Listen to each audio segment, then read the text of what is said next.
ଏମିତି କାମ କର। ଏମିତି କାମ କଲେ ପେଟ ପୁରା କମିଯିବ, ବୁଝିଲ।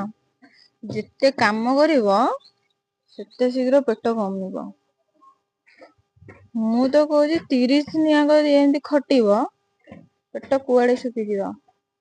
କିଛି ଜିମ୍ ଯିବା ଦରକାର ନାହିଁ, କିଛି ନାହିଁ। ମୋ କତିରେ ଚୁପକିନା ଆଡମିସନ ହୁଅ।